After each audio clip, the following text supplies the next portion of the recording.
शिक्षा और संस्कृति की आवाज जानी पहचानी उत्तराखंड मुक्त विश्वविद्यालय आपके लिए लेकर आया है 91.2 एफएम पर हेलो हल्द्वानी। हेलो हल्द्वानी उत्तराखंड मुक्त विश्वविद्यालय से संचालित होने वाला एक सामुदायिक रेडियो है जिसे आप 91.2 मेगाहर्ट्ज की फ्रीक्वेंसी पर सुन पाते हैं। इस रेडियो पर हम जहां एक तरफ उत्तराखंड मुक्त विश्वविद्यालय से जुड़े हुए विद्यार्थियों की जानकारी के लिए कई तरह के कार्यक्रम लेकर आते रहते हैं, तो वहीं समुदाय और समाज से जुड़े हुए मुद्दे भी हम अलग अलग कार्यक्रमों के जरिए आपके सामने लेकर आते रहते हैं। तो वहीं कुछ कार्यक्रम ऐसे भी होते हैं जो कि विश्वविद्यालय के विद्यार्थियों के साथ ही समुदाय के हितों में भी होते हैं, और खाद्य सुरक्षा का मामला भी ऐसा ही कुछ है। हर साल 7 जून को हम अंतर्राष्ट्रीय खाद्य सुरक्षा दिवस मनाते हैं। इस मौके पर हम भी खाद्य सुरक्षा से जुड़ी हुई कई तरह की जानकारियों की एक सीरीज आपके लिए लेकर आ रहे हैं। इस सीरीज में अभी जानकारी का विषय है खाद्य अपमिश्रण, और इस जानकारी के साथ हमारे साथ जुड़ी हैं डॉक्टर प्रीति बोरा, जो कि उत्तराखंड मुक्त विश्वविद्यालय के गृह विज्ञान विभाग से जुड़ी हुई हैं। उत्तराखंड मुक्त विश्वविद्यालय के रेडियो चैनल 91.2 हेलो हल्द्वानी के सभी श्रोताओं को मेरा नमस्कार। दोस्तों, मैं डॉक्टर प्रीति बोरा उत्तराखंड मुक्त विश्वविद्यालय के गृह विज्ञान विभाग की तरफ से आपका अभिनंदन करती हूँ। साथियों, हर वर्ष 7 जून को विश्व खाद्य सुरक्षा दिवस मनाया जाता है। गृह विज्ञान विभाग की तरफ से भी इस वर्ष विश्व खाद्य सुरक्षा दिवस मनाया जा रहा है, जिसके अंतर्गत हम कई व्याख्यानों की श्रृंखला रेडियो के माध्यम से आप श्रोताओं तक पहुंचा रहे हैं, जिसमें हम खाद्य सुरक्षा से जुड़े कई आयामों के बारे में बात कर रहे हैं, जिसमें व्यक्तिगत साफ सफाई, स्वच्छता, खाद्य कानून, खाद्य मानक और खाद्य क्षय की रोकथाम और खाद्य अपमिश्रण या खाद्य मिलावट, ये सब जो इसमें टॉपिक्स हैं वो हम कवर कर रहे हैं। एक अच्छे स्वास्थ्य के लिए खाद्य सुरक्षा अत्यंत आवश्यक है, ये तो आप सब जानते ही हैं, परंतु वह खाद्य सुरक्षा किस प्रकार से प्राप्त की जा सकती है, इसके बारे में हम अलग अलग विषयों पर चर्चा कर रहे हैं। आज यहाँ पर मैं बात करूंगी खाद्य मिलावट या खाद्य अपमिश्रण के बारे में। खाद्य अपमिश्रण या खाद्य मिलावट एक ऐसा विषय है जो खाद्य सुरक्षा से सीधे सीधे जुड़ा हुआ है। खाद्य मिलावट का रोककर हम खाद्य सुरक्षा को बहुत हद तक सुनिश्चित कर सकते हैं। तो आज हम इस विषय पर बात करेंगे। जैसा आप जानते हैं कि आजकल के बदलते हुए परिवेश में खाद्य पदार्थों की जो सुरक्षा है उसको सुनिश्चित करना बहुत महत्वपूर्ण है। कई बार ज्यादा मुनाफा कमाने की इच्छा में जो विक्रेता हैं वो खाद्य सामग्री में मिलावट कर उस सामान को बेचते हैं, जिसके परिणाम स्वरूप जब हम उस सामान का उपभोग करते हैं या उस सामान को हम जब यूज करते हैं तो हम कई प्रकार की बीमारियों से या कई प्रकार के जो उसके हार्मफुल इफेक्ट होते हैं, जो उसके बुरे प्रभाव होते हैं, उससे ग्रस्त हो जाते हैं। मिलावट के द्वारा जो उसके मौलिक गुण हैं, जो उसके रूप है खाद्य पदार्थ का, उसमें तो अंतर आ ही जाता है। साथ ही साथ कई बार ऐसा भी होता है कि खाद्य मिलावट हम करते हैं तो उससे भोजन की पौष्टिकता भी कम हो जाती है, और ऐसा अपमिश्रित खाद्य पदार्थ, कम पोषक तत्वों वाला खाद्य पदार्थ के सेवन से कई बीमारियां भी हो सकती हैं और कई सारे उसके दुष्प्रभाव भी हो सकते हैं। तो इस सबको मद्देनजर हमें खाद्य मिलावट को जानना अत्यंत महत्वपूर्ण है। तो सबसे पहले जानते हैं खाद्य मिलावट या खाद्य अपमिश्रण क्या होता है। किसी भी खाद्य पदार्थ में जब हम अखाद्य पदार्थ यानी कि न खाए जाने वाले खाद्य पदार्थ का मिश्रण कर देते हैं तो वह खाद्य अपमिश्रण कहलाता है। या दूसरे शब्दों में कहें तो मिलावट का तात्पर्य खाद्य पदार्थों में निम्न श्रेणी के भोज्य पदार्थ को मिलाना होता है, जिससे कि उसको बेचने वाले जो विक्रेता होते हैं उनका लाभ प्रतिशत भी बढ़ जाता है, परंतु उसको ग्रहण करने से उपभोक्ता को आर्थिक नुकसान और स्वास्थ्य का नुकसान भी झेलना पड़ता है। ये अपमिश्रण कई प्रकार से किया जा सकता है, जैसे जो मूल पदार्थ है उसमें किसी अन्य पदार्थ को मिश्रित करना जिससे उसकी गुणवत्ता कम हो जाए, जैसे दूध में पानी मिला देना, या जो अपमिश्रित मूल पदार्थ में सम्मिलित कोई पोषक तत्वों को हटा देना जिससे कि उसकी पोषण गुणवत्ता कम हो जाए। जैसे अगर हम दूध में से वसा हटा देते हैं तो उसकी गुणवत्ता कम हो जाती है। यह इस प्रकार से भी किया जा सकता है, जैसे खाद्य पदार्थ में किसी अखाद्य पदार्थ को मिलाकर उसके वजन को बढ़ा देना, जिससे कि उसका वजन तो उतना ही रहे जब वह उपभोक्ताओं से पहुंचे, परंतु उसमें जो खाने वाला पदार्थ हो वह उसका प्रतिशत कम हो जाए। और जैसे अनाज या दालों में कंकड़ मिला देना, मिट्टी मिला देना, बालू, पत्थर इत्यादि की मिलावट कर देना, या फिर उसमें निम्न गुणवत्ता का कोई सस्ता खाद्य पदार्थ मिला देना, जैसे लाल मिर्च में ईंट का चूरा मिला देना, ताजी चाय पत्ती में बासी चाय पत्ती को मिला देना, और कई बार खाद्य मिलावट इस प्रकार से भी करी जा सकती है, जैसे अगर हम किसी खाद्य पदार्थ को अच्छी तरह संग्रहित ना करें तो उसकी जो दूषित परिस्थितियों में उसके संग्रहण से उसमें जो परिवर्तन होते हैं वो भी एक प्रकार की मिलावट है और उससे भी हमारे जीवन में हमारे स्वास्थ्य पर दुष्प्रभाव पड़ सकते हैं। या जो मूल खाद्य पदार्थ है उसके स्थान पर किसी नकली खाद्य पदार्थ का प्रयोग करना भी खाद्य मिलावट के अंतर्गत आता है। अब जानते हैं ये अपमिश्रण कितने प्रकार के हो सकते हैं। अपमिश्रण खाद्य पदार्थों में दो प्रकार के हो सकते हैं। एक तो है अनजाने में करी हुई मिलावट और दूसरा जानबूझकर करी हुई मिलावट। अनजाने में करी हुई मिलावट वह होती है जो जानबूझकर नहीं की जाती, मतलब जैसे गेहूं में जब हम उसको हार्वेस्ट करते हैं या उसको ट्रांसपोर्ट करते हैं तो उसमें कई प्रकार के छोटे छोटे पत्थर, घास फूस आदि मिल जाते हैं। इसका कारण है जैसे भंडारण के समय सफाई न बरती हो या फिर जब वो हार्वेस्ट हो रहा हो उस समय उसमें अच्छी तरह से कोई मेथड यूज न किया गया हो, उससे यह मिलावट हो सकती है। तो यह एक अनजाने में करी हुई मिलावट है। या फिर अच्छी तरह उसको संग्रहित न करने पर उसमें स्वतः ही अगर सूक्ष्म जीवाणु जैसे फफूंदी आदि की उत्पत्ति हो जाए तो उससे गुणवत्ता और पौष्टिकता में कमी आ सकती है और वह खाने योग्य नहीं रहता। तो यह भी एक प्रकार की अनजाने में करी हुई खाद्य मिलावट है। और कई बार कुछ स्पेसिफिक फसलें होती हैं जिनके साथ उनके मिलावट वाली फसलें अपने आप ही उग जाती हैं, जैसे सरसों की फसल के साथ आर्जीमोन की फसल होना। दोनों के बीज एकदम एक से होते हैं, इनमें प्रत्यक्ष दृष्टि से देखने पर बहुत ज्यादा अंतर नहीं दिखाई देता। तो सरसों के बीजों के साथ आर्जीमोन के बीजों की मिलावट हो जाती है, परंतु आर्जीमोन के बीज विषैले होते हैं। जब सरसों का तेल निकलता है तो यह आर्जीमोन के जो मिलावट होती है इसका भी तेल जो निकलता है उससे निकलने वाला तेल विषैला होता है, जो सरसों के तेल को भी विषैला कर देता है और इसके सेवन से हमारे स्वास्थ्य पर बुरा प्रभाव पड़ता है। तो यह भी एक तरह की मिलावट है। दूसरा, फसल उगने के दौरान कई प्रकार के कीट से बचाव के लिए कई प्रकार के कीटनाशकों का छिड़काव किया जाता है। तो अगर यह निर्धारित मात्रा से ज्यादा मात्रा में डाल दिया जाता है या बढ़ा जाता है तो फिर अनाज को विषैला कर देता है, जिससे स्वास्थ्य को हानि पहुंचती है। दूसरी तरह की मिलावट है इरादे से करी गई मिलावट, यानी जानबूझकर करी गई मिलावट।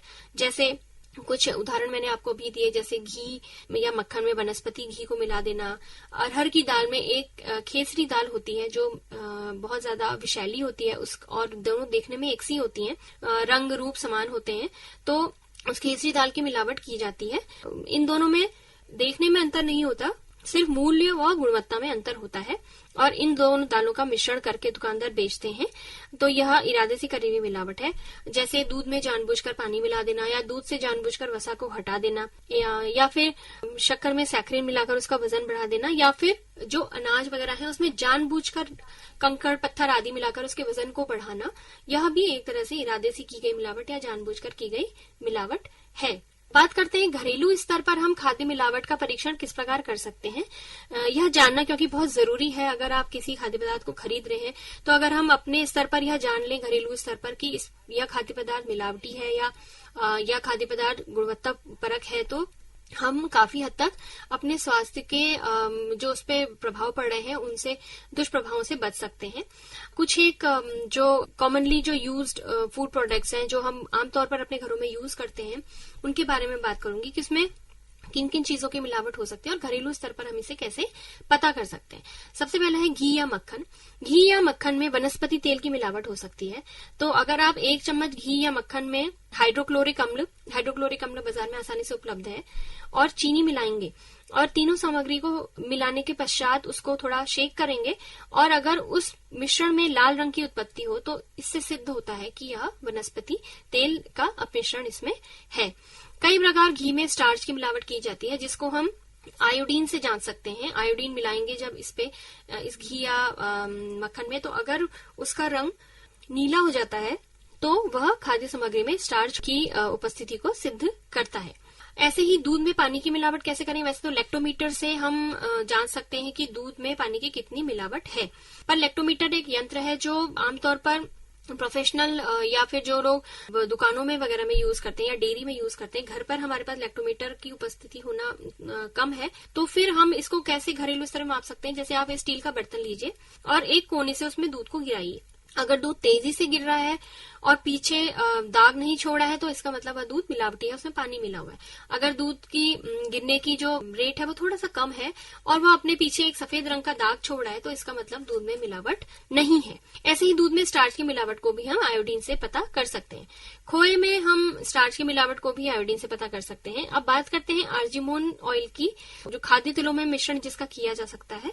इसमें हम खाद्य तेल लेंगे, उसमें हम नाइट्रिक एसिड मिलाएंगे, तो अगर उसको मिलाने पर हमें लाल भूरे रंग की सतह उत्पन्न हो जाती है तो इसका मतलब वह तेल मिलावटी है, उसमें आर्जिमोन की मिलावट है। ऐसे ही कैस्टर ऑयल या अरेंडी का तेल की मिलावट खाद्य तेल में की जा सकती है, जिसको हम पेट्रोलियम ईथर से पता कर सकते हैं। और पेट्रोलियम ईथर को मिलाएंगे तेल में और उसको बर्फ में ठंडा होने के लिए रख लेंगे। अगर उसमें कुछ देर बाद धुंधलापन सा दिखे तो इसमें अरेंडी के तेल की मिलावट होती है। अरहर की दाल में खेसरी दाल की मिलावट की बात मैंने करी थी। यह स्वास्थ्य की दृष्टि से अत्यंत महत्वपूर्ण है, क्योंकि खेसरी दाल का लंबे समय तक अगर हम सेवन करेंगे तो वो हमारे पैरों पे, हमारी नर्व्स पे, हमारे जो पैरों की मसल्स है उस पे बहुत बुरा प्रभाव डालता है और इससे व्यक्ति अपंग भी हो सकता है। तो इसका हम कैसे पता करेंगे? दाल में हाइड्रोक्लोरिक अम्ल को मिलाएंगे और 15 मिनट के लिए उसको बहुत कम टेम्परेचर पे गर्म करेंगे और अगर उसमें गुलाबी रंग की उत्पत्ति होती है तो इसका मतलब उसमें खेसरी दाल की मिलावट है। हींग में अगर हम सोप स्टोन की मिलावट हो तो कैसे पता करेंगे?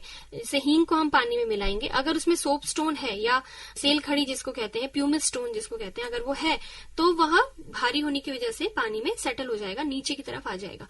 तो इससे हम सिर्फ हींग में ही नहीं, चीनी वगैरह में और जो गुड़ वगैरह है इसमें भी अगर मिट्टी की इसकी मिलावट है तो इसको हम पता कर सकते हैं।